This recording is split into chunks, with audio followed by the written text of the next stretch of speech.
ខ្ញុំធ្វើបន្លែហ្នឹង20ឆ្នាំហើយបាទកូនរៀនកូនសិក្សាអីហ្នឹងគឺនៅលើបន្លែតំណាំហ្នឹងឯងបាទ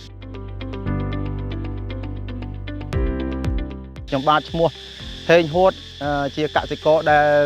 រស់នៅភូមិស្វាយប្រគៀបឃុំឈើទាលស្រុកបាណន់ខេត្តបាត់ដំបងបាទសប្តាហ៍ថ្ងៃខ្ញុំជាកសិករដាំស្ពៃក្តោបហើយនឹងខាត់ណាផ្កាហើយនឹងពោតស្នៀតបន្តិចបន្តួចបើគិតទៅគឺមួយឆ្នាំ3ដងពេញ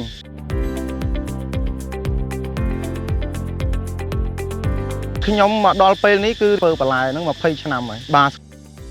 បើតាពីសាបកូននឹងដាំមក3ខែលោកគ្រូ3ខែតែអានោះវាទៅតាមរដូវដូចខ្ញុំជម្រាបប្រាប់លោកគ្រូអញ្ចឹងថាប្រសិនជារដូវត្រជាក់អត់ដល់3ខែទេតាំងពីសាបកូននឹងប្រមូលផលតែបើរដូវក្តៅនេះ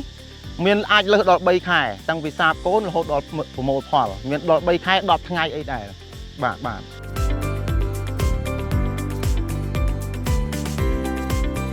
បើគិតភាគរយត្រឹម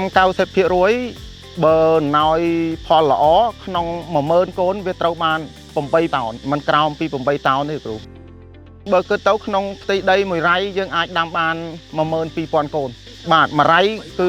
បាទគឺ1រៃវាស្មើនឹង1600ម៉ែត្រការ៉េអញ្ចឹងដាំបាន12000កូន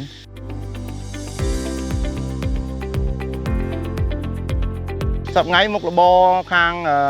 កសិកម្មមានអាស្រ័យចំការហ្នឹងតែពីរមុខហ្នឹងឯងជាអចិន្ត្រៃយ៍របស់ខ្ញុំឯងគ្រូបាទកូនរៀនកូនសិក្សាអីហ្នឹងគឺនៅលើបន្លែតំណាំហ្នឹងឯងបាទបើនិយាយរួមទៅខ្ញុំធ្លាប់ស្គាល់ LOLC នេះតាំងពីមានសាខានៅស្រុកបាណន់ម្លេះហើយពីមុនក៏ខ្ញុំធ្លាប់ទំនាក់ទំនងកម្ចី LOLC យកមកធ្វើការធ្វើស្រែអីចឹងដែរណាគ្រូបាទធ្វើជាក់ស្ដែងខ្ញុំធ្វើស្រែធ្វើចំការអីដាំស្ពៃក្តោប2ផ្កាមានពោតស្នៀតមានតស្វអីជាដើមអញ្ចឹងគ្រូចាយជួនកាលទៅលើថ្នាំខ្លះជីខ្លះអីចឹងនិយាយរួមនៅលើកសិកម្មសំខាន់បំផុតនៅលើដីគ្រូដីគឺយើងធ្វើដីឲ្យបានស្អាតតើដីនោះក៏យើងបានឈូសឆាយដូចជាកាប់ជាឈូសអីធ្វើឲ្យបានស្អាតមាត់បានយើងសាបកូននៅខាងនោះគឺថតទៅកូនទៅហ្នឹងហើយបាទថតកូនស្ពៃទៅហើយខាងនោះមុននឹងយើងធ្វើរួងធ្វើអីយើងសាប់ដីសាប់អីរួចបានយើងសាបកូនតាមក្រោយលោកគ្រូអញ្ចឹងណាសាបកូនសាបអីរួចរយៈពេល28ថ្ងៃទៅ1ខែបានយើងដកដាំបាទដកដាំហើយក្នុងការដាំនោះសោត